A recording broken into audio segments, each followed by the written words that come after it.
మీతో బైబిల్ గ్రంథంలో ఉన్నట్టయితే యోబు గ్రంథము 1వ అధ్యాయము 10వ వచనాన్ని చదువుకుందాం. May I request you to turn your Bibles to the book of Job chapter 1 verse 10. నీవు అతనికిని అతని ఇంటి వారికిని అతనికి కలిగిన సమస్తమునకు చుట్టూ కంచె వేసితివి గదా.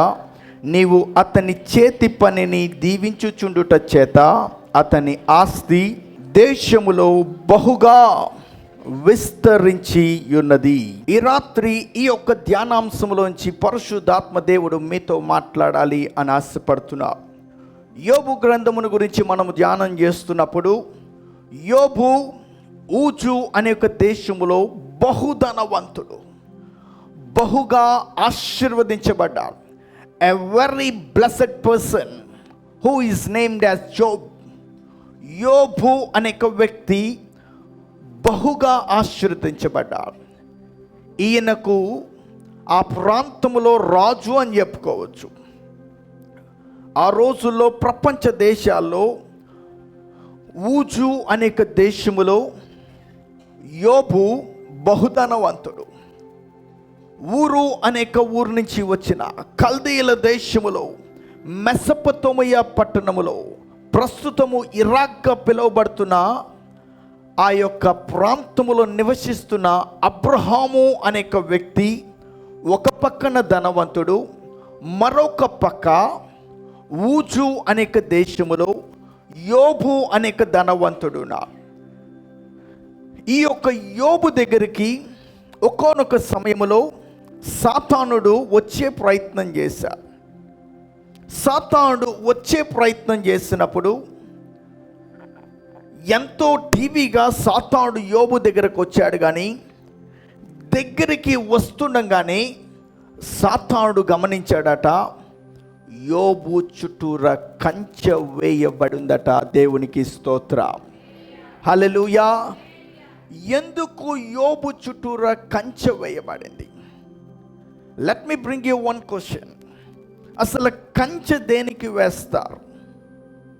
ఎందుకోసము ఫెన్సింగ్ అరేంజ్ చేస్తారు? దేనికి కంచె అవసరము?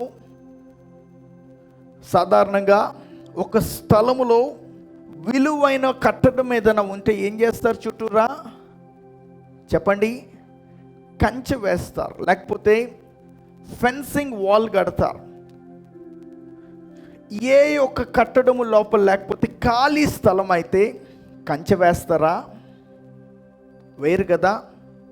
ఏదైనా విలువైన సామాగ్రి మన ఇంట్లో పెట్టారు అనుకోండి, ఇంటికి తాళం వేస్తారా? వేయరా? వేస్తారా? ఇప్పుడు క్రిస్మస్ పండుగ వస్తుంది. మీ భర్త గారు మీకు ఒక 10,000 రూపాయల చీర కొన్నారనుకోండి, కొనపోతే ఊరుకుంటారా? మీరు కొన్నారనుకోండి, అది అలా మంచమే పడేస్తారా? లేదు, దాన్ని జాగ్రత్తగా తీసుకెళ్ళి బీరువాలో పెట్టి తాళం వేస్తారు. ఎందుకంటే అది విలువైన చీర కాబట్టి. వారంలో ఒక రోజు మీరు నాన్ వెజిటేరియన్ తింటారేమో కదా, అవునా? ఎంతమంది కూరగాయలు తెచ్చినప్పుడు వంటగది గొల్లెం పెడతారు, వంటగది తాళం వేస్తారు. మటన్ తెచ్చారనుకోండి, ఏం చేస్తారు? గడగట్టిగా వేసి మళ్ళీ బరువు పెడుతూ ఉంటారు, అడ్డం పెడుతూ ఉంటారు. ఎందుకంటే లోపలికి ఎవరు ప్రవేశించకూడదు. ఏ యొక్క పిల్లో కుక్కో కానీ లోపలికి వెళ్తే లోపల విలువైన వాటిని దోచుకునే ప్రయత్నం చేస్తారని గమనించండి. ఇక్కడ యోబు అనే వ్యక్తికి ఎందుకు దేవుడు కంచె పెట్టాడు? మన ఇండియన్ ఆర్మీ భారతదేశానికి 365 రోజులు 24/7 ప్రతి నిమిషము కూడా ఇండియన్ ఆర్మీ సైనిక దళం మన దేశానికి చుట్టూరా పహారా కాస్తూ ఉంటారు. ఏ శత్రువు లోపలికి ప్రవేశించకుండా, ఏ శత్రువు భారతదేశము లోపలికి వచ్చి విధ్వంసము చేయకుండా మన దేశము చుట్టూరా పహారా కాస్తారు.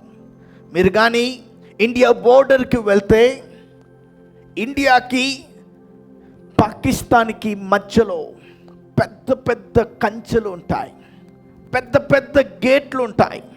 ఇటు వాళ్ళు అటు వెళ్తానికి లేదు, అటు వాళ్ళు ఇటు వస్తానికి లేదు. ఏ గ్రేట్ ఫెన్సింగ్, గొప్ప కంచెలు వేయబడి ఉంటాయి. ఎందుకంటే భారతదేశంలో విలువైనవి ఉన్నవి, అవతల దేశం గురించి మనకు తెలియదు. అంటే విలువైనవి ఉంటే కంచె వేస్తూ ఉంటారు. మనం చదువుకున్న లేఖన భాగంలో 1వ అధ్యాయము 10వ వచనము, నీవు అతనికిని అతని ఇంటి వారికిని అతనికి కలిగిన సమస్తమునకును చుట్టూ కంచె వేసితివి కదా. మరి దేవుడు యోబుకు కంచె వేస్తానికి గల కారణం ఏంటి? ఎందుకు యోబుకు కంచె వేయాలి? యోబులో ఏమి మంచి లక్షణాలు ఉన్నాయి? యోబులో ఏమి చక్కని గుణాలు ఉన్నాయి? ఏదో విలువైనవి ఉంటేనే దేవుడు కంచె పెడతాడు. ఏమున్నాయి?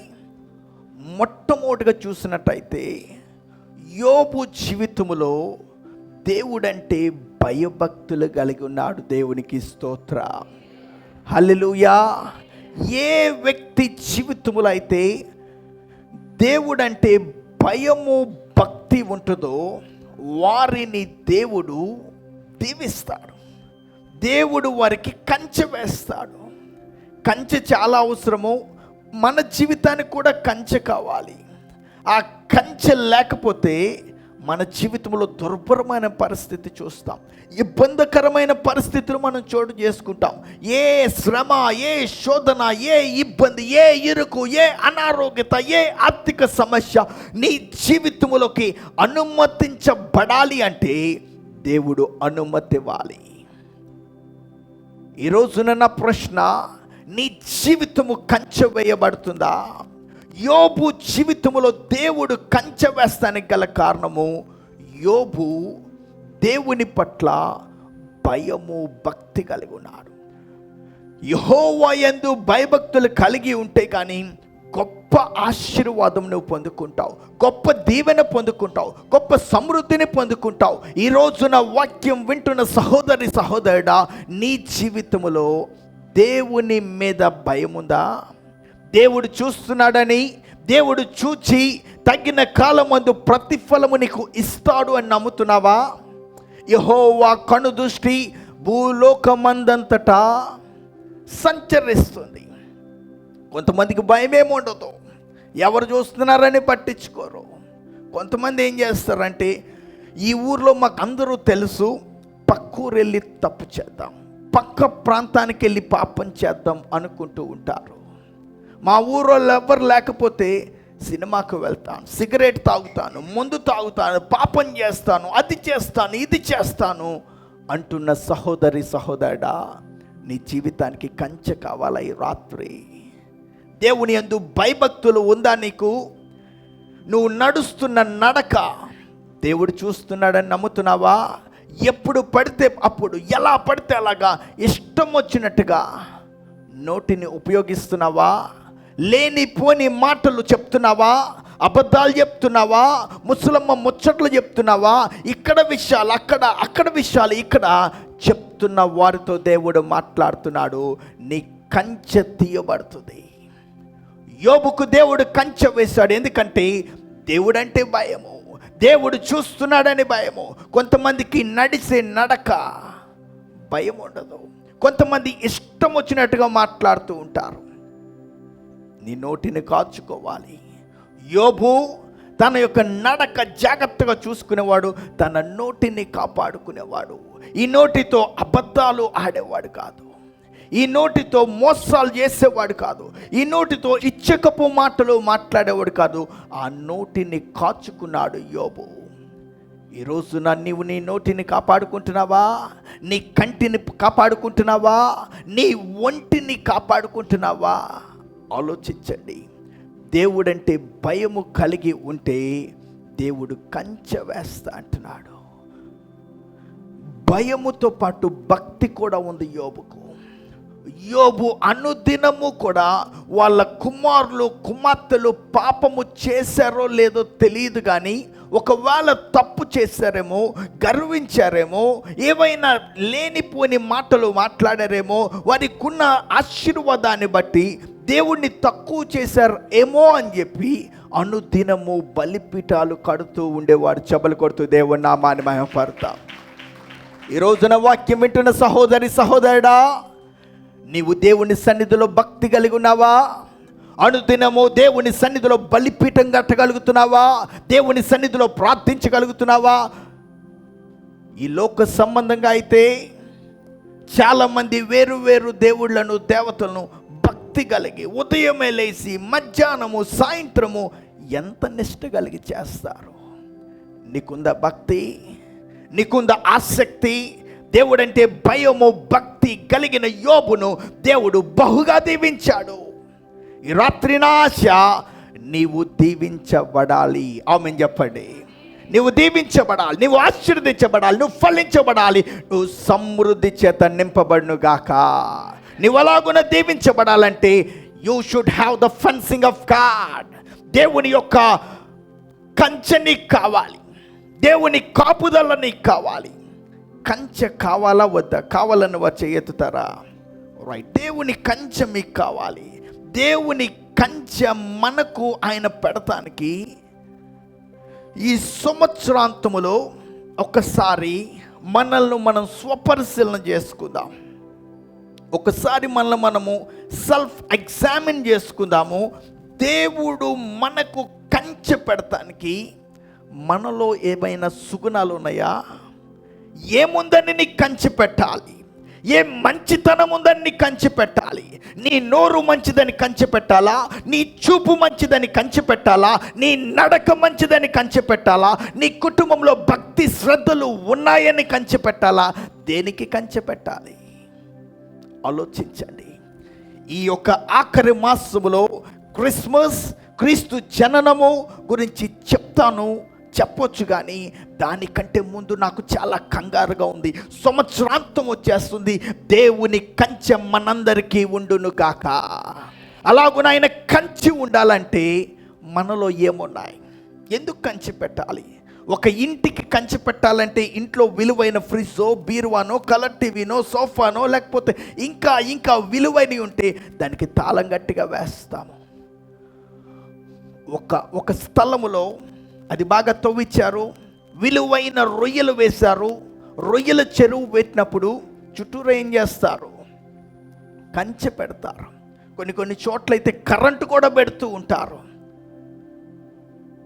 మరి మనకు దేవుడిచ్చే కంచె కావాలంటే మనం ఏం చేయాలి? ఈ రోజున ఏం చేస్తే ఆయన కంచె మనకుంటుందంటే దేవుని యందు భయభక్తులు కలిగి ఉండాలి.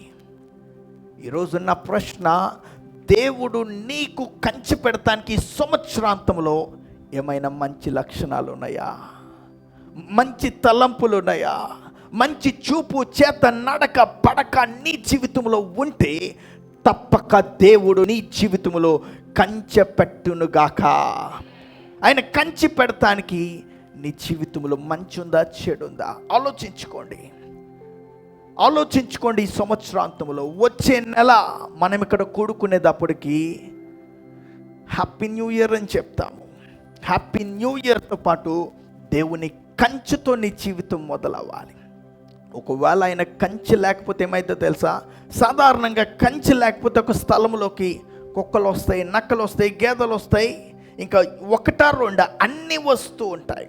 ఒకవేళ నీ జీవితంలో దేవుని కంచె లేకపోతే ఇటొచ్చి సాతానుడు నిన్ను తంతాడు, అటొచ్చి సాతాను నిన్ను గుద్దుతాడు, నెత్తి మీద గుద్దుతాడు. నీ కుమార్తెకు అనారోగ్యత, కుమారుడికి ఉద్యోగం లేకుండా పోతాం, లేకపోతే నీ భర్తకు సమస్య, నీ భార్యకు సమస్య. ఒకటి కాదు, రెండు కాదు, ఎన్నో సమస్యలు నీ జీవితంలోకి రావచ్చు. ఎప్పుడు కంచె లేకపోతే, ద ఫెన్సింగ్ ఇస్ దేర్. నీకు కంచె ఉంటే ఏ శత్రువైన సాతానుడైనా నీ మీద దాడి చేస్తాడా? నిన్ను ఇబ్బంది పెడతాడా? నిన్ను అనారోగ్యతకు గురి చేస్తాడా? నిన్ను అప్పులు పాలు చేస్తాడా? కుటుంబ సమస్యల్లో ముంచెత్తుతూ ఉంటాడా? లేదు, కానే కాదు. ఈ రాత్రి దేవుడు నీతో మాట్లాడుతున్నాడు. నేను నీ కంచె పెట్టాలనుకుంటున్నాను, కంచె పెడతాను అని తెలియచేస్తున్నాడు. అదే సమయంలో వేరున గొడ్డలు కూడా పెట్టాడంట. ఎవరైతే ఆసక్తి కలిగి ఉన్నారో వారి జీవితంలో కంచె పెడతాడంట. ఎవరైతే ఆసక్తిగా లేరో, ఎవరైతే శ్రద్ధ భక్తి కలిగి లేరో వారి జీవితంలో దేవుడు శిక్ష కూడా అమలుపరుస్తాడంట. యెషయా గ్రంథము 5వ అధ్యాయము 5వ వచనం, ఆలోచించుడి, నేను నా ద్రాక్ష తోటకు చేయబోవు కార్యము తెలియజెప్పెదను. నేను అది మేసివేయబడినట్లు దాని కంచెను కొట్టివేస్తాను. దేనికి? ఏ యొక్క వ్యక్తి లేకపోతే ఏ స్థలం అయితే మాట వినదో, మాట వినరో, అశ్రద్ధగా ఉంటారో, అనాలోచితంగా ఉంటారో, లోక సంబంధంగా ఉంటారో వాళ్ళ కంచెంట కొట్టివేస్తారంట. ఆ కంచె కొట్టివేయబడేటప్పటికి నేను అది మేసివేయబడినట్లు, అంటే కంచె లేకపోతే ఏది పడితే అది లోపలికి వచ్చి ఏం చేస్తుంది? మేసేస్తుంది. నీ ఆశీర్వాదాన్ని మేసేస్తుంది, నీ కష్టాన్ని మేసేస్తుంది, నీ ఆదాయాన్ని మేసేస్తుంది, నీ చదువును దోచేస్తుంది, నీ ఆరోగ్యాన్ని దోచేస్తుంది, కుటుంబ పరిస్థితిని లాగేస్తుంది. ఎప్పుడు కంచె లేకపోతే నేను అది మేసివేయబడినట్లు దాన్ని కంచెను కొట్టివేస్తా అంటున్నాడు. ఎప్పుడు ఏ వ్యక్తి అయితే భయము భక్తి లేకుండా, శ్రద్ధ లేకుండా, ఆసక్తి లేకుండా ఉంటారో వారికి దేవుడు కంచె తీసేస్తారట. అందరికీ కాదండి. ఏ వ్యక్తి అయితే భయము భక్తి కలిగి, శ్రద్ధ కలిగి, ఆసక్తి కలిగి ఉంటారో వారి జీవితంలో దేవుడు అద్భుతం చేస్తాడంటున్నారు. ఇంకో కొంచెం చదవండి. అది త్రొక్కబడినట్లు దాని గోడను పడగొట్టి దానిని పాడు చేస్తాడు. వేటిని? ఎవరైతే ఎదురు తిరుగుతూ ఉంటారో, ఎవరైతే భయము భక్తి లేకుండా ఉంటారో, ఎవరైతే శ్రద్ధ ఆసక్తి లేకుండా ఉంటారో వారి జీవితంలో దేవుడు ఏం చేస్తాడంట? కంచె తీసేస్తాడంట, మేసేదట్టుగా చేస్తాడంట, దాని గోడను పడగొట్టేస్తాడంట. మీరు శ్రద్ధ కలిగిన వారు కాబట్టే మీరు ఎక్కడున్నారు? దేవుని సన్నిధిలో ఉన్నారు. చెబులు కొడుతూ దేవుని నామాన్ని మహిమపడతాం. మీరు దేవుని సన్నిధికి వచ్చారంటే మీ అందరికీ శ్రద్ధ ఉందా లేదా? ఆసక్తి ఉంది కాబట్టి ఇక్కడికి వచ్చారు. లేకపోతే టీవీ ముందు కూర్చునేవాళ్ళు, లేకపోతే బారుల్లో కూర్చునేవాళ్ళు, లేకపోతే పబ్బుల్లో కూర్చునేవాళ్ళు, లేకపోతే క్లబ్బుల్లో కూర్చునేవాళ్ళు, ప్యాకాట్ ఆడుతుండేవాళ్ళు, లేకపోతే రకరకాల పాపాలు, దోషాలు, అన్యాయంలో, కక్షలో, క్రోధములు, మత్సరములు, భేదములు ములిగి తెలాడుతూ ఉండేవాళ్ళు. కానీ మీరు అలాంటి వాళ్ళు కాదు. యో బ్లెస్డ్ పీపుల్, మీరు ఆశీర్వదింపబడిన వారు కనుకని మరొకసారి పరిశుద్ధాత్మ దేవుడు ఈ రాత్రి మీకు జ్ఞాపకం చేస్తున్నాడు. నేను నీకు కంచె పెట్టాలని ఆశపడుతున్నాను. అలాగున్న దేవుని కంచె కావాలంటే మన జీవితంలో మరొకసారి మళ్ళీ మనం సరి చేసుకోవాలి, బాగు చేసుకోవాలి. మన జీవితంలో ఎంత మంచి ఉందో ఒకసారి ఆలోచన చేద్దాము. యోబుడు దీవించిన దేవుడు మనల్ని కూడా దీవించునుగాక. యోబు జీవితంలో కంచె పెట్టిన దేవుడు మన జీవితంలో కూడా కంచె పెట్టునుగాక. ఏ సాతానుడు నీ జీవితం మీద దాడి చేయకుండా ఆ దేవాది దేవుడు నీకు కాపుదల దయచేయునుగాక. తల్లో ఉంచండి, ప్రార్థన చేసుకుందాం. దేవుడు ఈ సంవత్సరాంతంలో నీతో మాట్లాడుతున్నాడు. నీకు కంచె కావాలి కదా.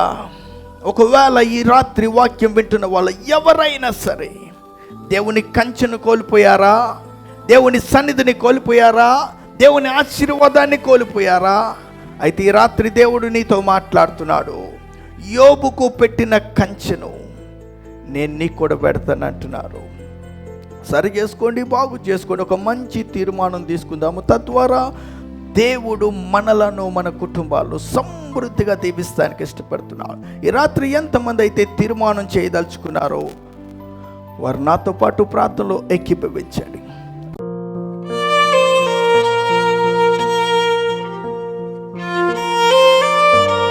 మహాపరిశుద్ధుడ మా గొప్ప దేవ యేసయ్య, ఈ మంచి రాత్రి కాలాన్ని బట్టి మీకు వందనాలు తెలియజేస్తున్నాము. నీ పరిశుద్ధమైన గ్రంథములో, యోబు గ్రంథంలో ఒక చిన్న మాటను ఈ రాత్రి కాలం ముందు మేము ధ్యానం చేసుకుంటానికి కృపనిచ్చారు. సాతానుడు యోబు మీద దాడి చేస్తానికి ప్రయత్నించినప్పుడు నీవు అతనికి కంచె వేశావు. తండ్రి దేవా, ఈ రోజున ఈ కార్యక్రమం ద్వారా ఎంతమంది అయితే మీ వైపు చూస్తున్నారు, వారి జీవితంలో కంచె వేయండి. ఏ దుష్టుడు అపవాది వారి జీవితంలో ప్రవేశించకుండా, వారి జీవితాన్ని పాడు చేయకుండా వారికి ఎల్లకాలము కంచె వేయమని ప్రార్థిస్తున్నాం. ఏ దుష్టుడు మేసివేయకుండా వారికి మీ కాపుదల, మీ భద్రత దయచేయమని, వారి జీవితంలో మీ అందు భయభక్తులతో వారు ముందుకు సాగల కృపను, ఆసక్తిని వారికి దయచేయమని ప్రార్థన చేస్తున్నాం. తండ్రి దేవా, ఈ రోజున వాక్యం వింటున్న వాళ్ళు అనేక మంది ఆర్థిక సమస్యలు, అప్పుల బాధలు, అనారోగ్యత, కుటుంబ సమస్యలు, శారీరక సమస్యలు, మానసిక సమస్యలు, వివాహ సమస్య, సంతాన సమస్య, చెప్పుకోలేని సమస్యల చేత నలిగి విసిగి వేసారిపోతున్న ప్రతి ఒక్కరిని దర్శించి వారి కుటుంబాల్లో నెమ్మది, శాంతి, సమాధానం దయచేయమని ప్రార్థన చేస్తున్నాం. అనేక లక్షల మంది ప్రజలకు సువార్తను అందిస్తున్నాం. ఈ యొక్క పరిచర్యను దీవించి ఆశీర్వదించి మీకు మహిమకరంగా జరిగించమని యేసు నామం పేట ప్రార్థిస్తున్నాం మా తండ్రి. ఆమేన్.